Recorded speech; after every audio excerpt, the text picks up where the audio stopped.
জামায়াতের নেতা আজহারুল ইসলামকে মুক্তি দেয়া না হলে নিজেকে গ্রেফতার করে কারাগারে পাঠানোর আর্জি জানিয়েছেন জামায়াতে ইসলামীর আমির ডক্টর শফিকুর রহমান।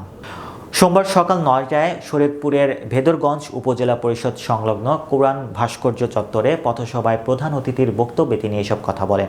এ সময় তিনি বলেন, আজহারুল ইসলাম মুক্তির সাথে সাথে হয়তো বাংলাদেশ পুরোপুরি মুক্তি পাবে না, তবে একজন মজলুম মুক্তি পাবে।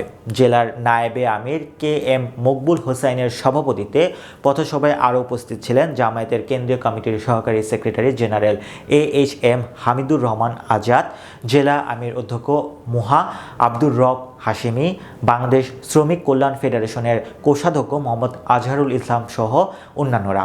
এরপর আমিরে জামায়াত উপজেলার রামভদ্রপুর ইউনিয়নের দালালকান্দি এলাকায় শহীদ বেলাল হোসেনের কবর জিয়ারত ও তার পরিবারের সদস্যদের সাথে কুশল বিনিময় করেন। কারাগার থেকে সমস্ত রাজনৈতিক নেতারা মুক্ত হয়ে এসেছেন। এটিএম আজহারুল ইসলাম যখন বন্দী হন তখন ছিলেন তিনি বাংলাদেশ জামাত ইসলামের ভারপ্রাপ্ত সেক্রেটারি জেনারেল।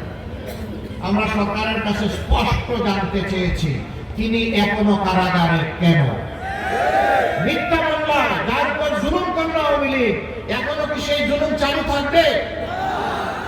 এই জন্য এই দলের একজন ছোট্ট দায়িত্বশীল হিসাবে আমি ঘোষণা করেছি যে আজহার ভাইকে ভিতরে রেখে আমি আর বাইরে থাকতে চাই না। সরকার যেন আমাকে গ্রেফতার করে কারাগারে পাঠানোর ব্যবস্থা করে।